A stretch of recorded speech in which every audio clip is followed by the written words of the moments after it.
You are now in tune to the Keys to the City podcast. And ladies and gentlemen, welcome back to another edition of Keys to the City. I'm your host, Trevor Keys, alongside the big brother, T3 Ted. How the hell are you? Feels like Good, buddy. How you doing? I know you've been running around. I feel like we don't ever talk anymore. Just busy time right now. But for New York fans, it's a happy time. It's an excitement time. It's Very good 1990. It is. This weekend's a combination of 1994 and 1961. Why do I say both of those? Because the Rangers and the Knicks, well, it could be 30 years later. We could be talking. They did it in 94. They do it again in 2024. And why am I talking 1961? Well, because the freaking New York Yankees offense decided to score 30 runs in back-to-back games against the Brewers and then give a nice dud of a loss last night to the Orioles. But if you're a New York fan, it's an exciting time because there's been a lot of depressing moments and a lot of dark days for the Big Apple, the New York spotlight, the New York fandom. The Knicks are playing well, could clinch tonight and go to the second round. You think? The Rangers are already in the second round after the sweep. The Mets and the Yankees are playing solid baseball. And then we get over, well, the Islanders are still playing as well, too, I should say. Can't forget about them, but they're coming back, trying to make a 3-1, or trying to make a huge comeback against the Carolina Hurricanes. And then what about the football teams is the big question. Because the football teams, as we know, have had some putrid days as in the NFL in the past 10 years. Let's just be honest, ladies and gentlemen, the New York Giants and the New York Jets have been shitty, performed awful, and no excuse. But that's what happens when you draft bad coaching, and you got to keep starting over from day one. So, Ted, the NFL draft. I mean, we talked about this draft for so many months, and I know me and you talked about it coming up to it, and then it happened, and then we're just sitting. I remember that after night one, we're like, well, this draft went according to plan, but I got a better term for this draft. I'm going to call it the Smokescreen draft. Why? Because all we heard for months about, the trades, the quarterbacks, who's coming to move up, who's doing this. Oh, my God, you're going to see huge names, Brandon Ayuk, T. Higgins. Oh, everybody's going to get traded on draft. I remember Daniel Jeremiah was saying the night of the draft, probably like a half hour or so before the draft actually went live, he was like, expect a lot of movement tonight. And it really wasn't a lot at first. Yeah. It was kind of just according to plan until good old Atlanta Falcons. Atlanta Falcon fans, close your ears, hide your kids and wives, because they had another scary moment in the ATL. But we're not going to talk about that. And we'll talk about that in a little. I want to get to the New York Football Giants. Because once again, Ted, year in and year out, it seems like death taxes and the New York Giants drafting in the top 10 has become the norm for us football fans. Well, once again, the New York Giants have to figure out what the hell they're going to do moving forward. Well, maybe they're one step closer, or are they going 3 steps backwards, Ted? Because you think about how this draft played out, and it was the big thing. Quarterbacks. That's all we heard. Oh, we got quarterback galore. We got 6 possible quarterbacks. Well, we had 6 quarterbacks go. I just don't think we had them going in the top 12 as fast as they did. It was a wild night for the standpoint of quarterback movement. But the New York Giants were one of those teams that you heard throughout the whole process. Oh, they're looking for a quarterback. They're trying to move on from Daniel Jones. And that's why I call it the Smokescreen draft, because I feel like also the Giants are in that category of smokescreen, Ted. Because all we heard is the rumors of, they're going to go get J.J. McCarthy.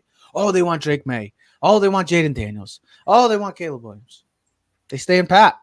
And they draft probably the most explosive player in this entire draft. And I joined Nolan Rich on Friday to talk to Giants and Jets after day one, Ted. I was excited, but I can't get so excited because of the fact that Daniel Jones is still our quarterback. Look, I'm not trying to be one of those fans because I've seen Giants Twitter. I don't care what anybody says. There's a reason why that poll came out last year. The Giants are the most least intelligent fans in all of football. Do you follow anyone else's Twitter? Yeah, but do you follow anyone else's Twitter? Are you a Raiders Twitter guy? Are you an Eagles Twitter guy? Do you watch the Cowboys? Me personally, I worry about what the Giants do. And I could just see, look, the Eagles hit it out of the effing park again. They did it again. The Dallas Cowboys, they got questions.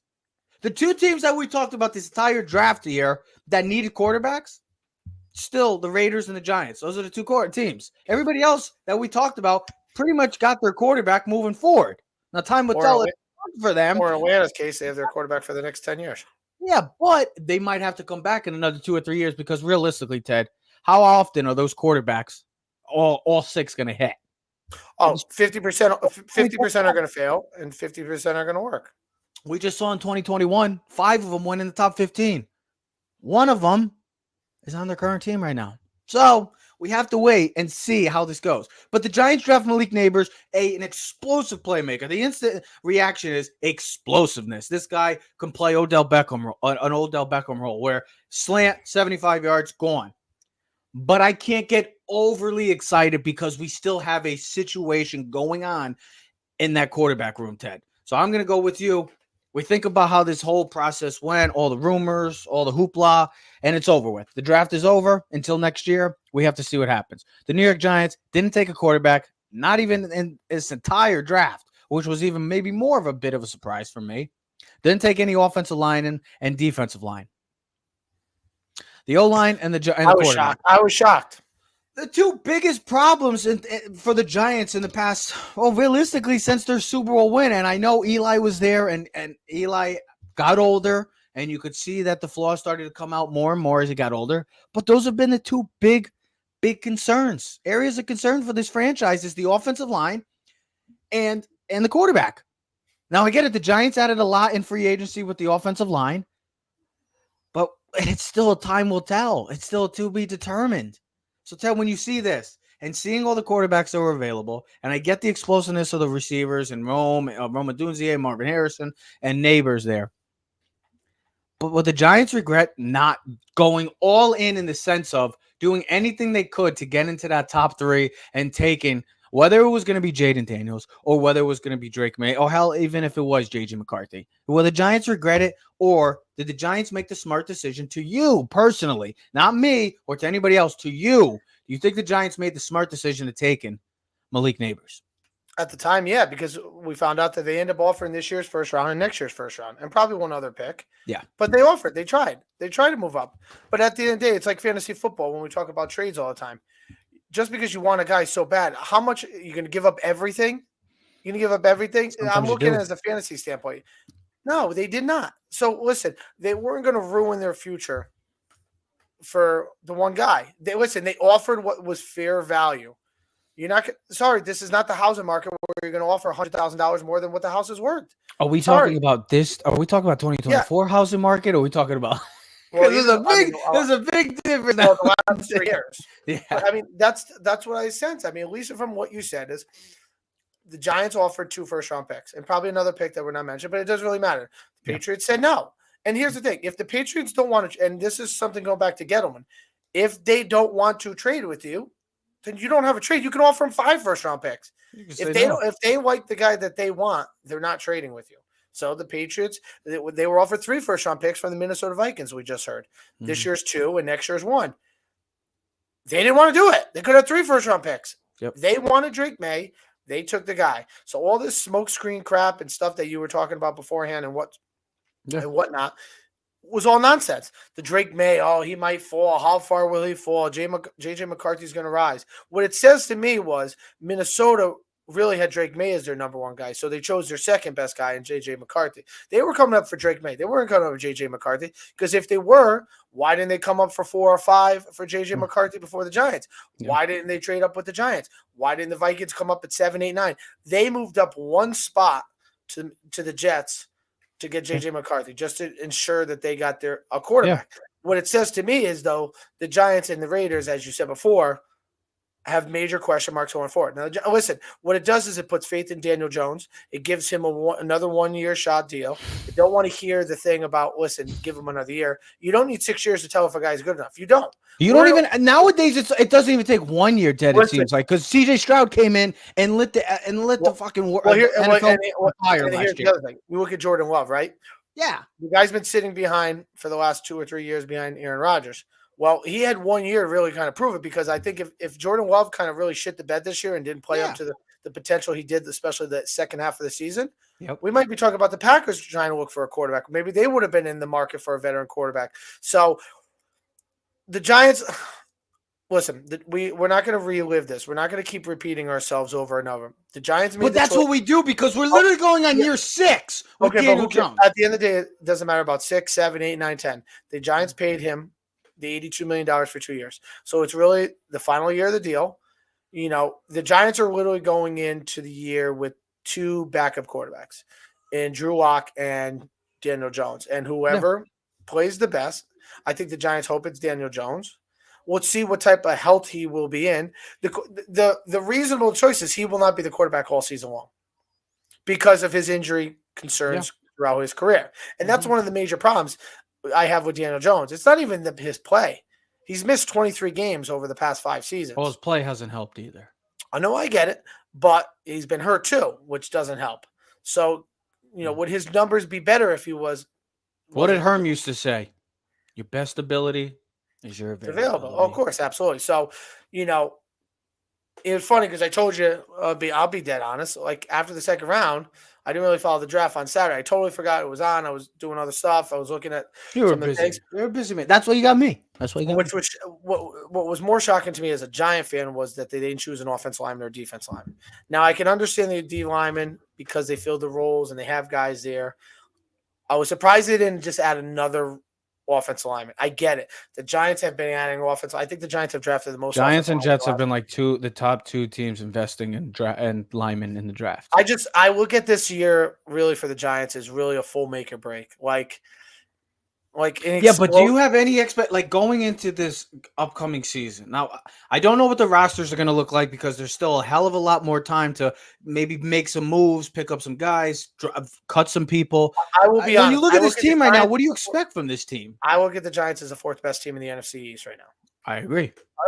Philly is the top of the notch right now. We saw with offensively, they're stacked. They're one of the best offenses, player-wise, personnel-wise, through the league. I know, I understand they lost Jason Kelsey, but when you add A.J. Brown, you got Devontae Smith, you still have the tight end, you add Saquon Barkley, Jalen Hurts, hopefully full health.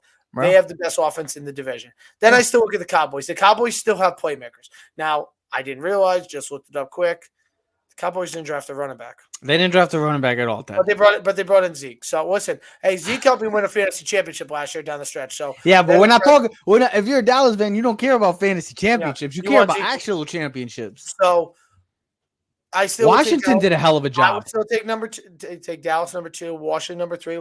The question will be is how fast can Jaden Daniels pick up the offense? How well will they be able to process the NFL caliber play? And we've seen that a lot with the rookies. They struggle for the first month. Even CJ Stroud struggled. He said in a recent podcast, I think it was at Parsons, he said, I was forcing balls the first couple of weeks, but then you start to process things. Even Jordan Love, remember, he really kind of looked like shit. Oh, his first half of the season. Like 7, 8 weeks. And then the second half of the season, he was MVP caliber player. So was CJ Stroud. So that'll be the question with Washington.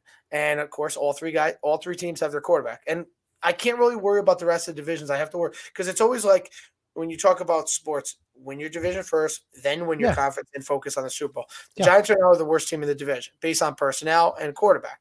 Now, will they probably find a way to be a top 3 team in the division and maybe be Washington? I don't know. Maybe because of coaching. I don't know. But I look at the Giants as I don't have high expectations this year. You know, it's sad to say. I don't see where you're like, okay, this is what we can ride our head, hold our hat on something high. It's like, okay, we have questions still at the offensive line, so that's an unproven commodity. Yep. We don't know what's going on with Darren Waller yet. I think you and me kind of both suggest. Well, they took Theo Johnson from Penn State, so I'm pretty sure they're moving on without. Based on his rap career and what's going on with divorce. His personal life and divorce, I think his mindset's just not there in football. So I don't see him coming back. Maybe he'll come back, but even when he did play last year, didn't work out to what we expected. We keep thinking, Darren Waller from 5 years ago. Now we're living in the past. So he stinks. We don't really have a number 1 running back. I get it. We got brought in Devin Singletary, but let's be honest, he's not Nothing special. He's a Don't tell great that to role Florida. player. Don't tell that to the Florida Atlantic fans down here. Listen, I love him. I have him on fantasy He's a too. legend. He's a flex player, but he's not a number one, number two. I mean, Are we still where do you, talking about fantasy flex? You just said yeah, I'm flex. all Are right. we talking? This man is on fire. With The only fantasy. when you're a champion, you can talk Oh, about. here he goes. He wins it. He doesn't know how to handle winning. He wins his first fantasy championship, and he doesn't know how to handle it. I think the only thing that we could maybe hold our held on is that we have speed at the receiver positions with a lot of potential. With Jalen Hyatt, with Wandale Robinson, what I'm happy with about- Neighbors, with Yeah. Neighbors and Darius Slayton. Now we just hope whoever does, throw the passes this year. I'm not opposed to having Drew Lock because I know he might be inaccurate at times, but he takes chances, bro. Throw the ball. He takes chances. Like Daniel Jones, I've been seeing people on Twitter, I've seen people on Instagram like, oh, this is a make or break for Daniel Jones. I'm thinking to myself, like, what fan base literally can sit there and be like, year 6, this is a make or break. When you're seeing the Steelers, the Jets, the Bears, 3 teams that have had similar quarterback play. They brought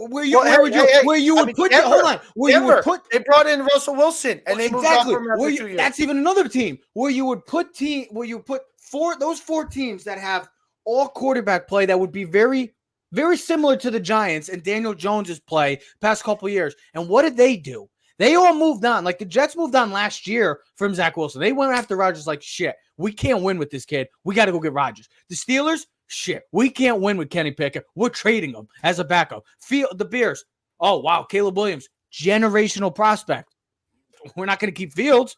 And then you just said the Broncos. They just gave Russell Wilson 18 months ago or 19 months ago now one of the biggest contracts in NFL history. Guess what? He's on the Steelers. But we're sitting here year 6. Now I get it. I'm not trying to be a hater. I love the New York Giants. I'm going to root for the New York Giants. I'm going to root for whoever quarterback is playing.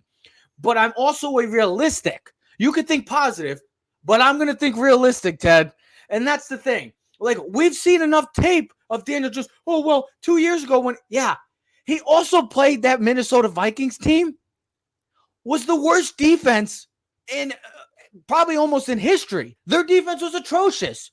Anybody, I mean, Ted, they would have made you look like, I know you were a quarterback, but they would have made you look like a great quarterback too. Like everybody's relying on, he had a good year 2 years ago. He had a good year his rookie year. We're talking about his rookie year. We're talking about a guy that just got paid $40 million. And we're saying he's got to be, $40 million is top 10, top 15 paid quarterbacks in the league. And I mean, you look at the Saints. And he plays like a bottom 5 quarterback. And the Saints signed Derek Carr last year, and they drafted Spencer Rattler in the 4th round. So you saw. See? So the biggest. Listen, you want to move on from the Giants thing. There's nothing more to say. We'll see what happens with the Giants. It's hopefully Daniel Jones stays healthy. Hopefully Daniel Jones plays well. That's all you can hope for as a Giant fan. And then hopefully the Giants have enough balls next year to move on from him. Or if anything. Here's the only thing, and I'll leave it at this for me with the Daniel Jones is if he gets hurt again, they're screwed. He's guaranteed money the following year. They're screwed. So that'll be the biggest question. But hopefully, as a Giant fan, you're like, okay, listen, I'm a Giant fan. You got to support your team. That's what you do. You can criticize them, but you still support them. I would criticize anyone else. Of course. Hopefully, he stays healthy. Hopefully, he plays well. Hopefully, he gives us a shot to be competitive in the NFC because now a year later the NFC looks a lot more stacked than it did a year later. So that's all you could say in that sense with the New York Giants. They took the best available player for themselves where they thought they could get the most out of it. They didn't need an offense. They weren't going to take J.C. Latham. There wasn't a tackle there. Unless maybe Joe Watt, if he felt him, that they would have thought about. Brock Bowers was way too early to take at 6. I'm not taking a tight end in the top 6. Mm-hmm. Probably not taking a tight end in the first round. We've seen too many tight ends, especially even receivers.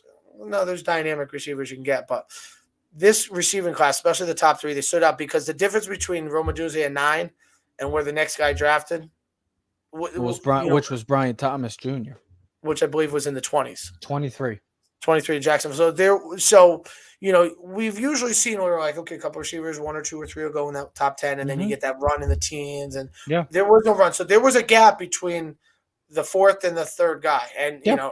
Dunzier ended up being the third guy because I think if Chicago, Well, you could have gone either way with either Neighbors or Dunzier as the second or exactly, third guy. I think if Neighbors was there at 9, I think Chicago would have took them 100%. So even more so. So it works out for them. I love what the Bears did in the draft. I mean, are you happy with the Giants? Because I look at the draft, they got a receiver, they need a receiver. I'll be honest with you. This is all I'll be dead honest with you. Go ahead. Other than Neighbors, all right, who I know much more so, and a lot more of the first round guys because those are the guys that get the hype. I don't know much about the second, third, fourth, fifth round guys. I do know the safety out of Minnesota is more of a center fielder, ball hawk. Yeah. He's not really in it, but that's okay.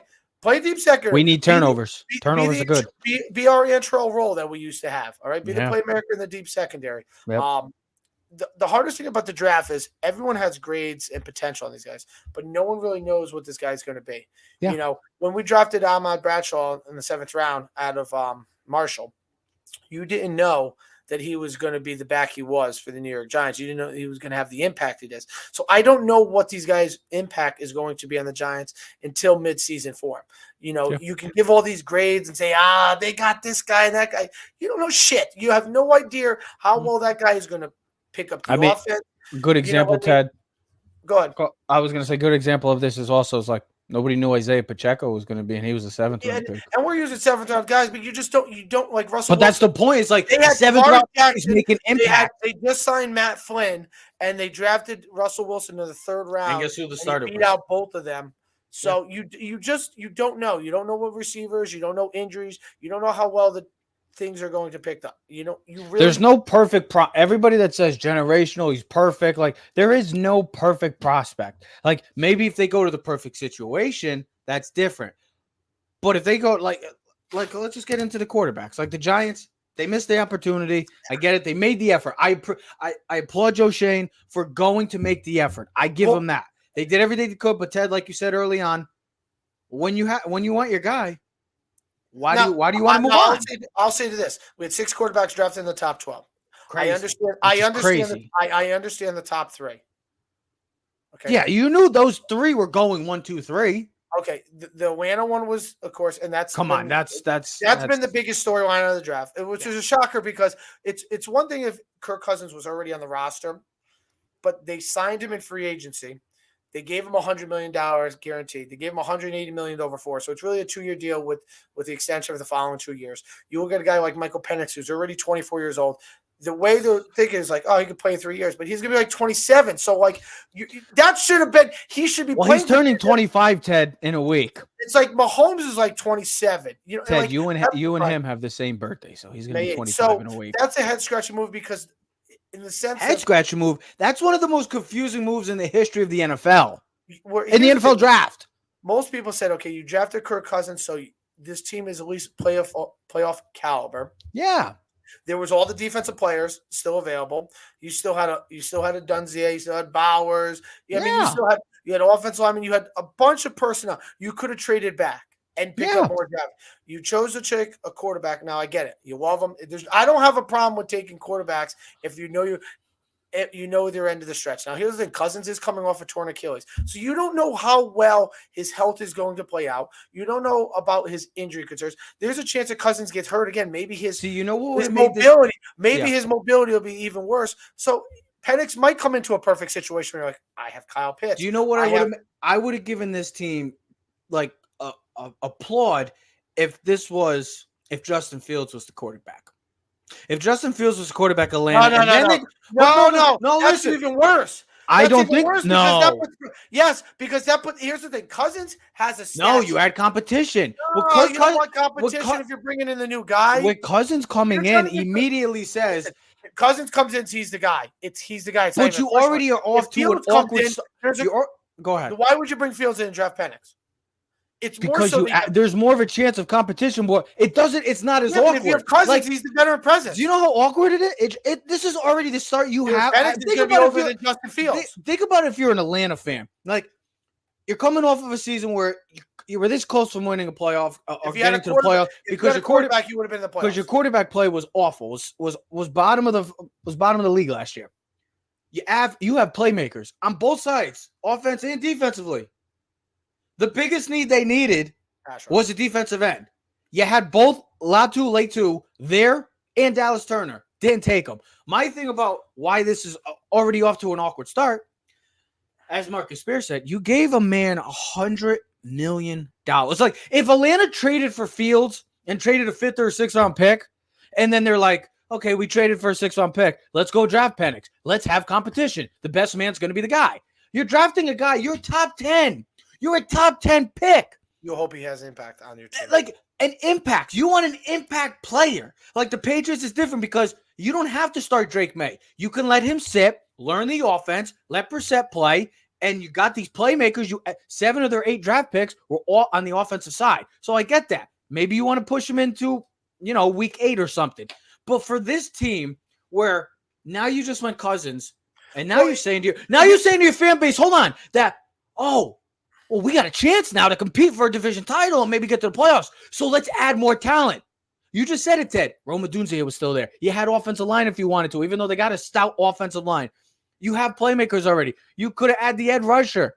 You could have added Bowers. You could have had a 2 tight end set with him and Pitts. Oh, my God. But no. You go after a guy that's 24 years old, about to be 25 in a week, Ted, and is probably not going to play. Maybe he plays this year. Maybe he does. If Cousins doesn't, with the mobility and he gets hurt again, knock on wood, you don't want to see that happen. No. But realistically, you're thinking 2-3 years, you're going to have a 27-year-old rookie quarterback playing football? That's a waste. That is a wasted. I don't care what Dan Orlowski says. I don't care what Collins says. This is a wasted pick for a team that is trying to get into that upper echelon in the NFC, Ted. And you don't know where your team's going to be in 2-3 years. Drake London might not be in this team no more. He might not be good enough. Bijan might be, he might not be, God forbid, he gets hurt or something happens. Kyle Pitts. They just picked up his 50 option, so you don't know. Listen, when you take a guy in the top 10, you're hoping he is going to have an immediate impact on your team. Yeah. So, okay, now here's the other thing. Now, I think because of that, you got to reach. You got the reach in Bo Nix. Now, J.J. McCarthy, I have no problem with coming up at 10, whatever. Well, you knew that was happening once they did that. You knew that. You knew that. You knew it was happening. They still got Sam Darnold. If the veteran guy, if you want to start him off the bat, see what happens. Maybe J.J. McCarthy beats him. Let's be honest. Penix threw everything off. Once Penix got drafted, that's why Bo Nix got drafted 12th. Yes. 100%.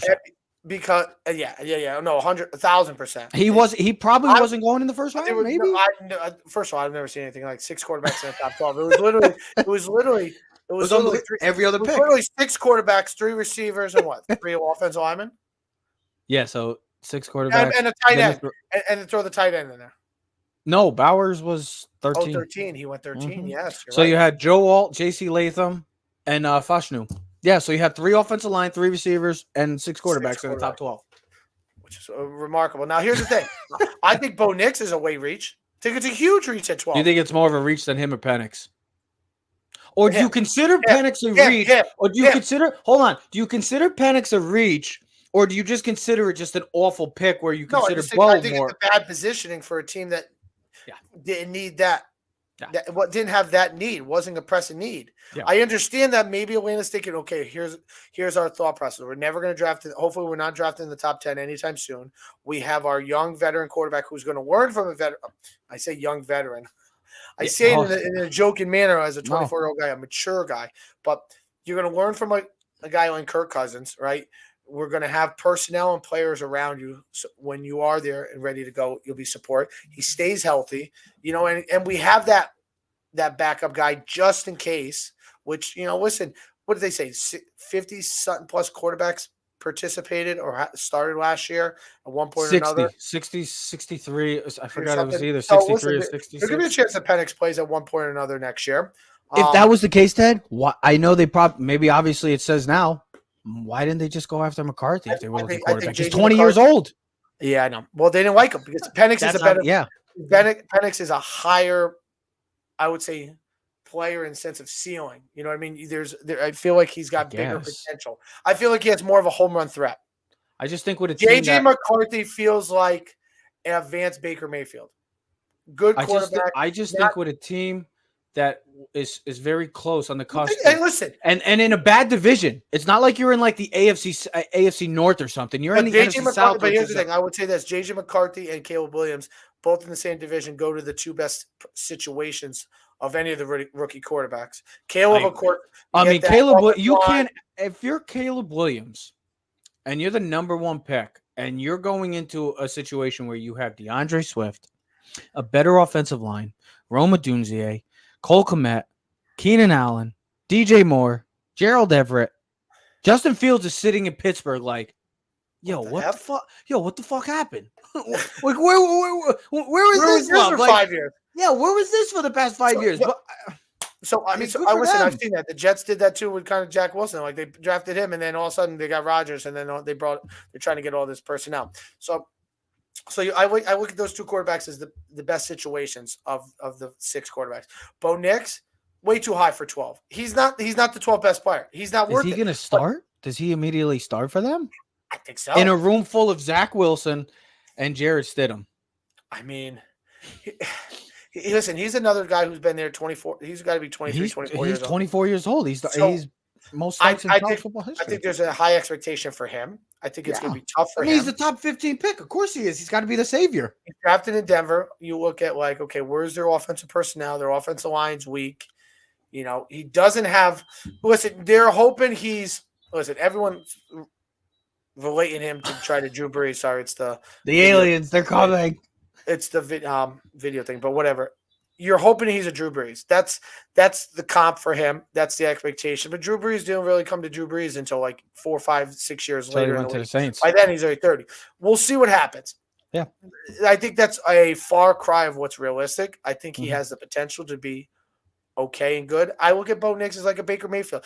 What Baker Mayfield is now in Tampa Bay. That's what you hope Bo Nix is. A guy that can smart, decisive, get the ball out, get it to playmakers, be able to understand Sean Payton's offense. Yeah. Surround him with personnel. Get him a running back. Well, they have Javonte Williams. You know, they have Cortland Sutton. I don't really know. Oh, they got the Mr. Franklin. That was a great pick by them. They picked up Troy Franklin in round 4. They got Troy Franklin, who was supposed to be a 2nd-round pick in round 4. Solid pick, teaming up with his college teammate. To me, I think the 2 winners, when I think of this overall draft, one of them's in our division.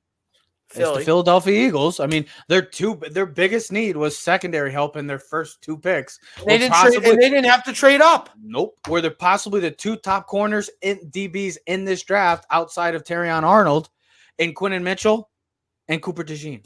Like Howie Roseman. Wow. And they sat there last year. And they sat there last year at 9 and got Jalen Carter. Jalen Carter last year. It's like, yeah, let's just. And then the other team is in Pittsburgh. Is in Pennsylvania. I was going to say is Pittsburgh. Listen, for Justin Fields and Russell Wilson, you got to like what they did in the sense of they're trying to get back to old Steelers football, man. With a solid offensive line, they have weapons there. They have weapons. The quarterback, whoever. I heard they're trying to go make a trade for a significant playmaker. There's a rumor from Brian. I think it was Brian McFadden. It could be either T. Higgins, could be Ayuk, maybe Cortland Sutton, could be something like that. Where you had a couple pieces like that to a team in that division. Debo, man. Debo. I mean, it could be Debo. I mean, there were so many rumors. That's why this draft. I was so excited for this draft because of the fact of what were the Giants going to do first off? Were they going to go get the quarterback, or were they going to stay and put and see what were they going to do? Well, listen, here's the other thing. If I may jump on with this. Go on. Right before the draft, we thought we heard 49ers possibly trading Ayuk and Debo. It didn't happen. Yeah. We were wondering if the T. Higgins trade was going to happen at any time. Yeah. The Bills, you were wondering when they were going to draft a receiver. They just kept trading back. Yeah, they don't. Do you like Keon Coleman with them? I do, but I feel like they. I mean, if that's going to be their number 1 receiver, unless they're trying to make a trade, I really thought because of all the trade. The problem is their salary cap. What I really thought they were going to. Yeah, that's the shitty part for them is that if they were trying to go get Diggs' contract comes off the books. That's when they'll have a better capability of doing things. What I thought they were trying to do when they kept trading, I can't believe they traded with the Chiefs, and then the Chiefs, of course, the Chiefs get Xavier Woods. I mean, I think that was like one of the most obvious picks. Oh, I think I said that too, and you're like, they could take Lad McConkey. I think I was like on McConkey or Worthy or Xavier Worthy. But for that team to keep trading back, I was like, okay, so I think I understand what they're trying to do. Maybe they're going to use all that draft capital to go make a splash, whether it was an Ayuk, whether it was a Debo, whether it was a T. Higgins. But then you also got to think, like Ted just said, how are you going to pay him when you're kind of in salary cap hell right now? They have to wait till next year's Diggs contract comes off the books. I mean, are the Bills taking a huge step back this year? I mean, do you think about the teams like that have been pretty consistent in the pecking order, I should say, in the NFL, where like Dallas, does Dallas take a step back because they really didn't address a lot this year? Like, if you really thought when Jerry goes all in and then they don't go get a running back, they took Tyler Guyton, who is a very raw. We don't know how he's going to pan out for that team, but they needed offensive line help. They didn't have any other playmakers other than Zeke. Like, and then the Bills. So those two teams that are like, okay, they're taking a step back now, like a drastic step back, where you see a team like the Chiefs and the Eagles, they're like, oh, they're just stockpiling talent again. It's fascinating to see what teams like when it comes to draft time, because you get all the. Well, how about this? We thought the Ricky Pearsall trade signing or drafting the 49ers was wild, but you got to look at, they have Juwan Jennings, I believe, is in the last year's contract. Debo's salary cap this year is $21 million. He's been in trade talks. Plus, he's had injury concerns. So you feel like Debo's got a 1 or 2 year maybe window with the 49ers. Okay, Ayuk wants to be traded or get paid. And he wants a big contract, So, and of course, I think the 49ers are looking like, what are we going to have to pay Purdy again next year? Because you're probably going to have to pay Purdy in a year or so. Going to have to figure that out. What's going to happen with McCaffrey? How long are you going to ride with him? So the 49ers, you look at here's the thing. I think when you look at the draft, you look at the draft in two situations. You look at the draft in the beginning, because of course that's one of my most exciting picks, the top 5. So you look at those bad teams and see where they can hit on and see where those players. Then you look at the end of the draft. And you look at, okay, these are the 4, 5, 6 teams at the end of the draft. We were like, okay, you were in the Super Bowl, you were in the conference championship, you were 1, 2 games away. What did you do to uplift your team to take that next step? I love what Detroit did. You got one of the second best corner. I love Aaron Arnold. You got him at 34. I believe you got him in the second round. They traded. No, they got him in the first round. They traded up. They traded up with Dallas. No, I thought it was 30. Oh. They jumped up to 24. Dallas was the 24th pick. Dallas traded back to 29. Sorry, no, it's fine. And Arnold was still there, and the crowd obviously loved it. I thought that was one of my favorite picks of the entire draft. Now you have your opposite corner of Carlton Davis, who they have. Yeah. They had a pretty good defense last year. Their offense is already stacked. Yeah. They did what they had to do.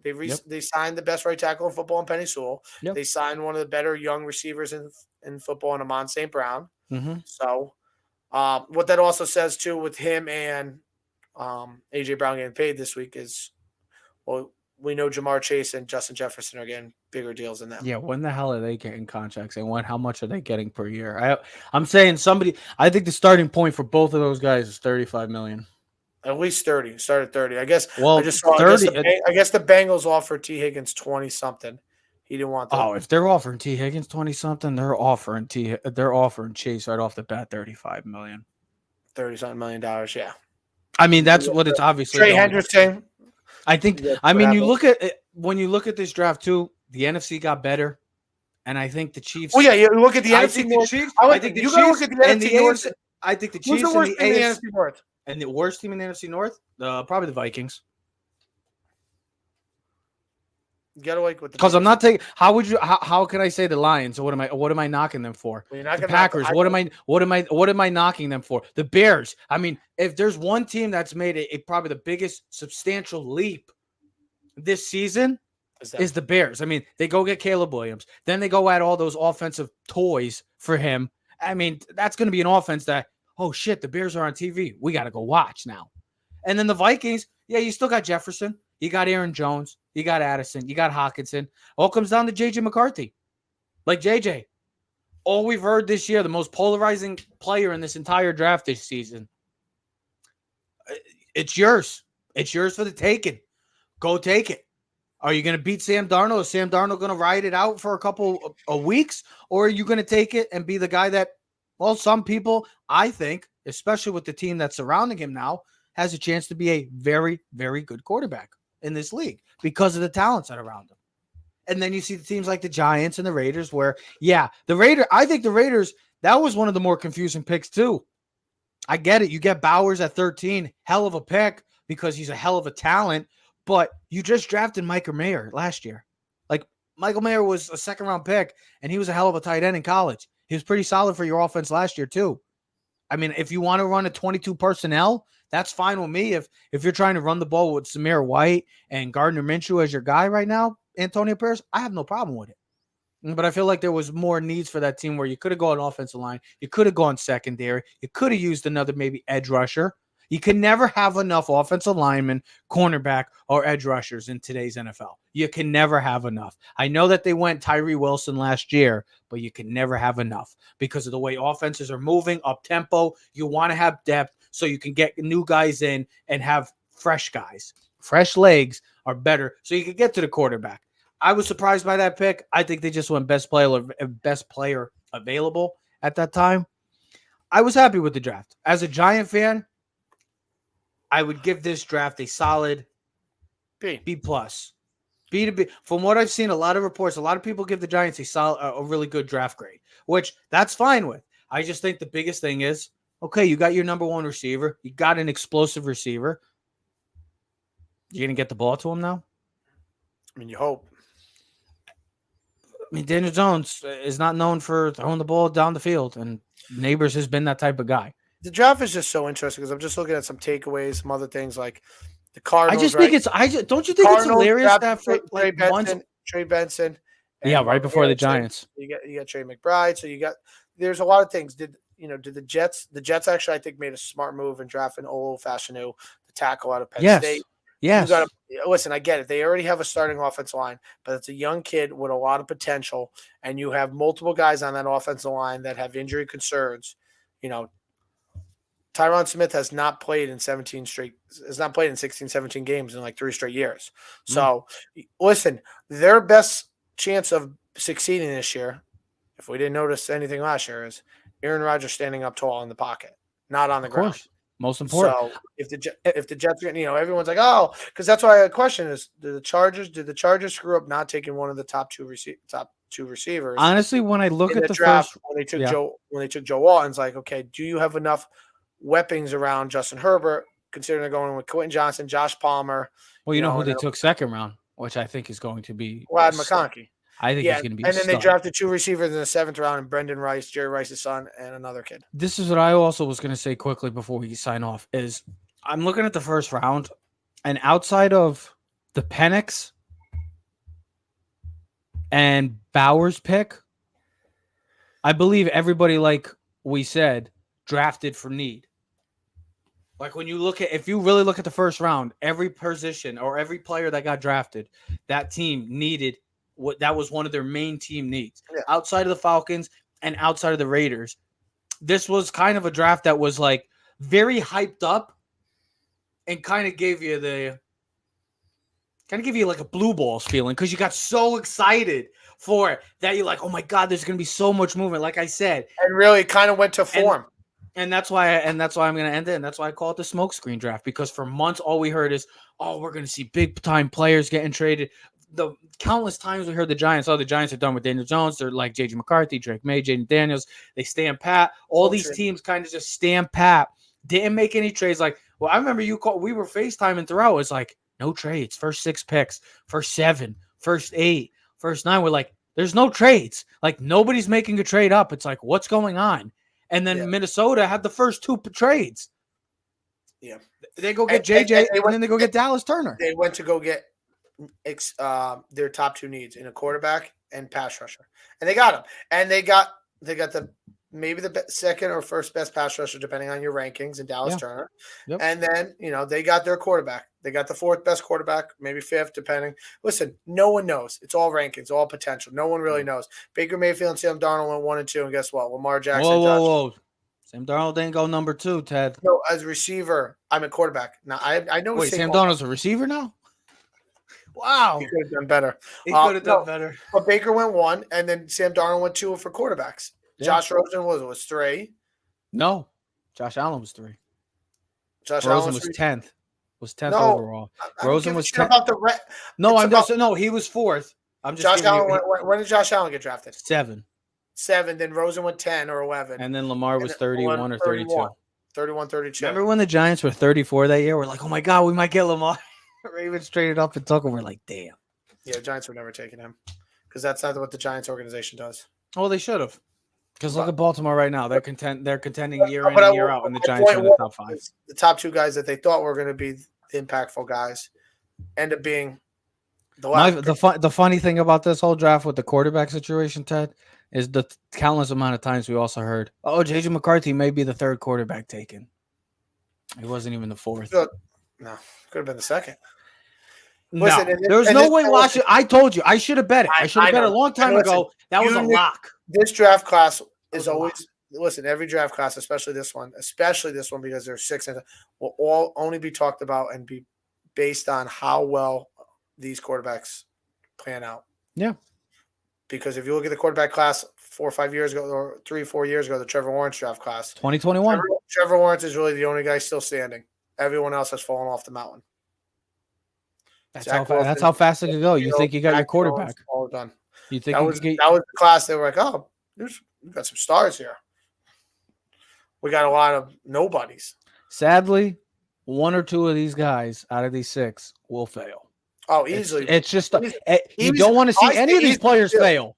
You don't want to see any of them fail. Yeah. But that's the sad truth and the harsh reality of the NFL. That 2 or 3 of these guys will fail and 3 will succeed. If I had to pick right now, the 3 to me, Caleb, Jaden, and J.J. McCarthy, based off of what they have in the sense of talent surrounding them. I think Drake May is going to have the toughest because of the lack of talent, but I think he has a situation where he could flourish because he doesn't have to rush into the situation. Nope. I think Penix, we're just going to have to see with that one because that's a wait-and-see game. That's just the ultimate wait-and-see game. And then Bo Nix. Hey, if you're a Denver fan, I guess you're going to be happy. So go leave in the Mile High. Hopefully you got your quarterback. And the Giants still have Daniel Jones. Anyways, ladies and gentlemen, all New York fans, good luck tonight to the Rangers. It's a good time to be. Tonight, bro. I know, but I'm just excited. Good luck to the Rangers because we got a big series coming up. Don't worry about the Knicks tonight. I'm not a Knicks fan, though. But you're a Laker fan. I'm a Laker fan. But how'd they do last night? All right, end it. Is that how you? Oh, because you feel good because your Orlando Magic are still playing for the first time in 10 years. Congratulations! All that hype for the Lakers and nothing. It's the same. What are you gonna do? LeBron's gonna leave and you'll be stuck with Anthony Davis. Just like my NBA. He's gonna retire. Remember, he retired in my season. I know. And then you traded for Jason Tatum. Don't remind me, man. We got to restart that whole thing. Got to restart the whole thing. The whole caboodle. We don't have time. NCAA football's coming out. Oh, I can't wait. 10 years in the making, bro. 10 years in the making. Well, Jalen Brunson is the man. If you don't like him, you have a problem with yourself as a human being because that is the man. I love Jalen Brunson. Ladies and gentlemen, we are Keys to the City. We'll see you next episode. We are out. You are now in tune to the Keys to the City podcast.